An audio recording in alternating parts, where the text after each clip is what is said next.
बिस्मिल्लाहिर्रहमानिर्रहीम। Students, last lecture में हमने एक्सरसाइज 1.3 कंप्लीट की थी। नेक्स्ट है हमारे पास एक्सरसाइज 1.4 जिसके अंदर मल्टीप्लिकेशन ऑफ मैट्रिसेस है। मैंने आपको बताया था कि मैट्रिसेस के अंदर दो तरह की मल्टीप्लिकेशन को हम डिस्कस करते हैं। एक होती है स्केलर मल्टीप्लिकेशन और एक होती है multiplication of matrices. Scalar multiplication में क्या होता है कि आप किसी कांस्टेंट नंबर को किसी स्केलर को मैट्रिक्स के साथ मल्टीप्लाई करते हैं। और मल्टीप्लिकेशन कैसे होती है, वो जो कांस्टेंट नंबर वो जो स्केलर होता है वो मैट्रिक्स की तमाम एंट्रीज से मल्टीप्लाई होता है। अब नेक्स्ट है हमारे पास मल्टीप्लिकेशन ऑफ मैट्रिसेस, किसके अंदर दो मैट्रिसेस को हम मल्टीप्लाई करेंगे। एक मैट्रिक्स को दूसरे मैट्रिक्स के साथ मल्टीप्लाई करेंगे, मल्टीप्लिकेशन ऑफ मैट्रिसेस के अंदर। अच्छा, उससे पहले हमने एडिशन और सब्ट्रैक्शन में पढ़ा कि मैट्रिसेस की एडिशन और सब्ट्रैक्शन कैसे होती है। उसके लिए एक पेट रूल है। वो रूल क्या है कि दोनों मैट्रिसेस का ऑर्डर सेम होना चाहिए। अगर तो दोनों मैट्रिसेस का ऑर्डर सेम होगा तो दोनों मैट्रिसेस की एडिशन भी और सब्ट्रैक्शन भी पॉसिबल होगी सेम। इधर भी कि अगर इधर भी एक रूल है मल्टीप्लिकेशन ऑफ मैट्रिसेस का कि मैट्रिसेस की मल्टीप्लिकेशन कब पॉसिबल होती है। और रूल क्या है कि पहले मैट्रिक्स के कॉलम्स की तादाद दूसरे मैट्रिक्स की रोज़ की तादाद के बराबर होने चाहिए। अगर तो पहले मैट्रिक्स के कॉलम्स की तादाद दूसरे मैट्रिक्स की रोज़ की तादाद के बराबर होंगे तो मल्टीप्लिकेशन ऑफ मैट्रिसेस पॉसिबल होगी, otherwise multiplication of matrices possible नहीं होगी। एक्सरसाइज 1.4 है। क्वेश्चन नंबर 1 इसका, which are the following product of matrices is conformable for multiplication. वो आपसे पूछ रहा है कि कौन से मैट्रिसेस ऐसे हैं जिनकी मल्टीप्लिकेशन पॉसिबल है। तो जिन मैट्रिसेस के अंदर पहले मैट्रिक्स के कॉलम की तादाद दूसरे मैट्रिक्स की रोज़ की तादाद के बराबर होगी तो उन मैट्रिसेस की मल्टीप्लिकेशन पॉसिबल होगी, अदरवाइज़ उन मैट्रिसेस की मल्टीप्लिकेशन पॉसिबल नहीं है। फर्स्ट को देखें,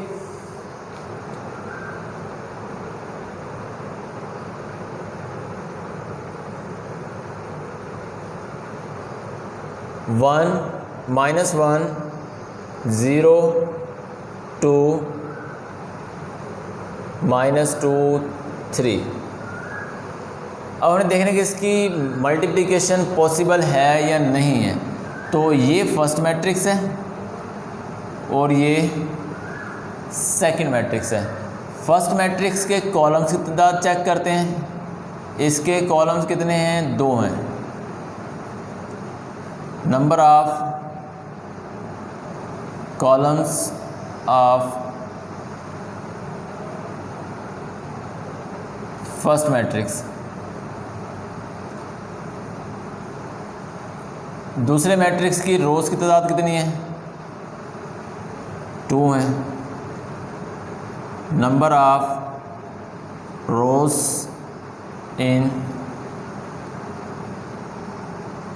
सेकंड मैट्रिक्स वो भी 2 हैं। देखिए, पहले मैट्रिक्स के कॉलम की तादाद दूसरे मैट्रिक्स की रोज़ की तादाद दोनों क्या बराबर हैं।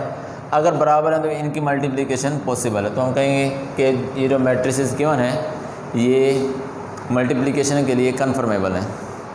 सेकंड को देखें, सेकंड पार्ट में पहले मैट्रिक्स का ऑर्डर भी 2/2 है, मीन्स के अंदर 2 कॉलम्स हैं। सेकंड मैट्रिक्स का ऑर्डर भी 2/2 मीन्स उसके अंदर 2 रोज़ हैं। पहले मैट्रिक्स के अंदर कॉलम्स था, दूसरे मैट्रिक्स के अंदर रोज़ की तादाद बराबर है। इसका मतलब उनकी मल्टीप्लिकेशन पॉसिबल है। इनको हमने सॉल्व नहीं करना, बस बताना है कि इनकी मल्टीप्लिकेशन पॉसिबल है या नहीं है। तो इसके रिमेनिंग जो 3 पार्ट्स हैं वो आपने खुद करने। Question number 2, matrix A given है हमें।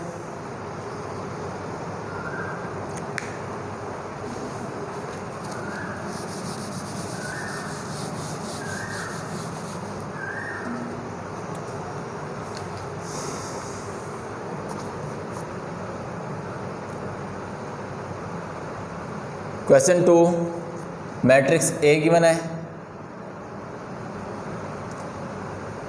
3 0 -1 2। मैट्रिक्स बी गिवन है, 6 5। स्टेटमेंट के find A B A if possible. A B find करना है और बी ए फाइंड करना है अगर पॉसिबल हो। तो यहाँ पर जो कंडीशन दी हमें कि इफ़ पॉसिबल, तो इसका मतलब ये है कि आपने पहले चेक करना है कि उनकी मल्टीप्लिकेशन पॉसिबल भी है या नहीं है। तो पॉसिबल के लिए मैंने आपको कंडीशन बताया कि मैट्रिसेस की मल्टीप्लिकेशन कब पॉसिबल होती है, जब पहले मैट्रिक्स के कॉलम्स की तादाद दूसरे मैट्रिक्स की रोज़ की तादाद के बराबर हो।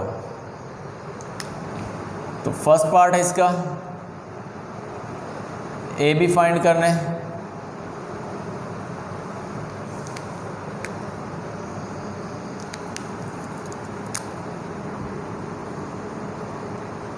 ए बी इक्वल्स टू ए की जगह पर ए मैट्रिक्स 3 0 -1 2, बी की जगह पर बी मैट्रिक्स 6 5।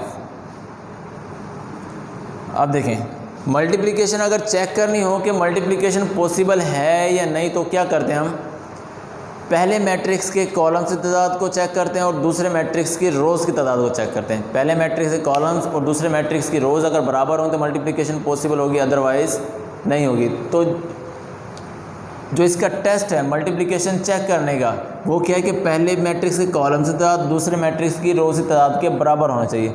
जबकि मल्टीप्लिकेशन कैसे करते हैं, पहले मैट्रिक्स की रोज़ को दूसरे मैट्रिक्स के कॉलम्स के साथ मल्टीप्लाई करते हैं। पहले मैट्रिक्स की फर्स्ट रो को दूसरे मैट्रिक्स के अंदर जितने भी कॉलम्स होंगे उन तमाम कॉलम्स के साथ 1 बाई 1 क्या करेंगे, मल्टीप्लाई करेंगे। ये फर्स्ट मैट्रिक्स है, ये इसकी फर्स्ट रो है, तो फर्स्ट रो को मल्टीप्लाई करेंगे फर्स्ट कॉलम के साथ, 3 को मल्टीप्लाई करेंगे 6 के साथ, प्लस 0 को मल्टीप्लाई करेंगे 5 के साथ। नेक्स्ट कोई कॉलम नहीं है तो हम कोई और न्यू कॉलम नहीं बनाएंगे। अब सेकंड रो को मल्टीप्लाई करेंगे फर्स्ट कॉलम के साथ ही, -1 multiply by 6 plus 2 multiply by 5। 3 को 6 से मल्टीप्लाई करें 18, प्लस 0 को 5 से मल्टीप्लाई करें 0, -1 को 6 से मल्टीप्लाई करें -6, 2 को 5 से मल्टीप्लाई करें 10, 18 प्लस 0 18, माइनस का 6 प्लस का 10 प्लस का 4, ये हमारे पास ए बी का आंसर आ गया। सेकंड पार्ट है इसका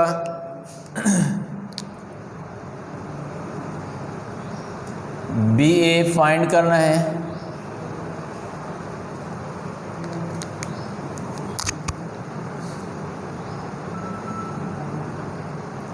B A equals to B matrix लिखें 6 5, ए की जगह पर ए मैट्रिक्स लिखें 3 0 -1 2। अब देखें कि पहले मैट्रिक्स के कॉलम की तादाद, पहले मैट्रिक्स के अंदर एक कॉलम है, दूसरे मैट्रिक्स के अंदर रोज़ कितनी है, 2 है।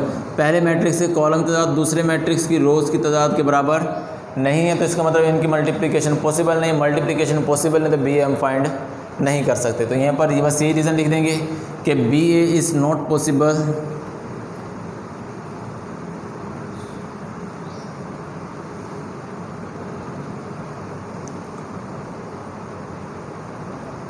because number of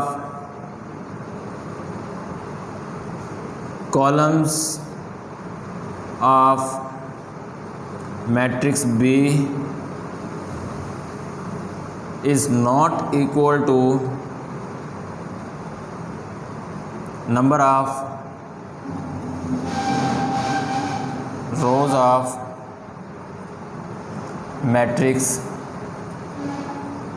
ए। ये बस इसके नीचे रीज़न लिखने लाजमी है कि बी ए पॉसिबल क्यों नहीं है, क्योंकि पहले मैट्रिक्स के कॉलम्स तादाद दूसरे मैट्रिक्स की रोज़ की तादाद बराबर नहीं है। मैट्रिक्स बी के अंदर एक कॉलम है, मैट्रिक्स ए के अंदर 2 रोज़ हैं, तो इसलिए इनका प्रोडक्ट पॉसिबल नहीं है। क्वेश्चन नंबर 3 है, फाइंड द फॉलोइंग 1 2 4 0।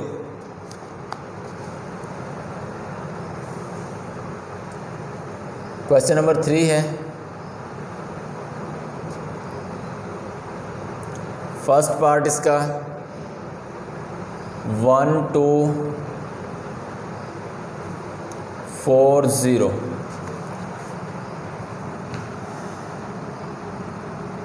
लेट कर लें कि ये जो मैट्रिक्स है ये मैट्रिक्स ए है, ये मैट्रिक्स बी है। Let A equals to 1 2, B equals to 4 0. Now A B equals to A की जगह पर A मैट्रिक्स 1 2, B की जगह पर B मैट्रिक्स 4 0. मल्टीप्लाई करें, पहले चेक करें मल्टीप्लिकेशन पॉसिबल भी है या नहीं. देखिए पहले मैट्रिक्स में 2 कॉलम है, दूसरे मैट्रिक्स के अंदर 2 रोज़ हैं, तो पहले मैट्रिक्स के कॉलम्स की तादाद दूसरे मैट्रिक्स की रोज़ की तादाद बराबर है. इसका मतलब इनकी मल्टीप्लिकेशन पॉसिबल है. अब मल्टीप्लिकेशन करें कैसे? फर्स्ट रो को फर्स्ट कॉलम से 1 को 4 से मल्टीप्लाई प्लस 2 को 0 से मल्टीप्लाई. 1 को 4 से मल्टीप्लाई करें 4, 2 को 0 से मल्टीप्लाई करेंगे 0, 4 प्लस 0, ये 4 आंसर. इसका सेकंड, थर्ड और फोर्थ पार्ट सेम ऐसे ही है. फिफ्थ पार्ट देखें इसका. Fifth part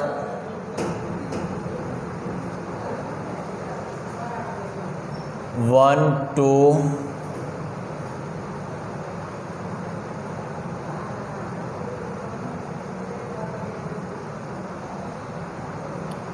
1 2 -3 0 6 -1 4 5 0 -4. लेट कर लें, ये मैट्रिक्स A है, ये मैट्रिक्स B है. Let A equals to 1 2 -3 0 6 -1, B equals to 4 5 0 -4.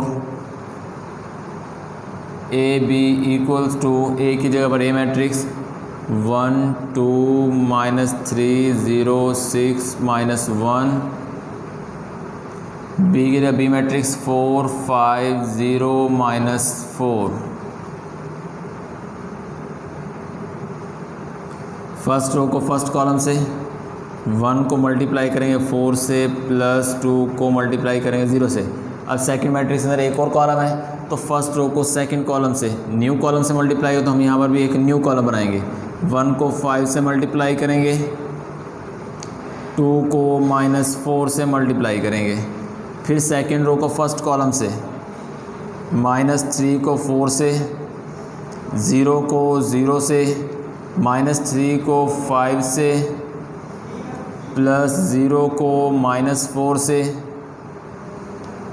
Third row को फर्स्ट कॉलम से 6 को 4 से, -1 को 0 से, 6 को 5 से मल्टीप्लाई, -1 को -4 से मल्टीप्लाई, 1 को 4 से मल्टीप्लाई 4, 2 को 0 से मल्टीप्लाई 0, 1 को 5 से मल्टीप्लाई 5, 2 को -4 से -8 हो जाएगा ये.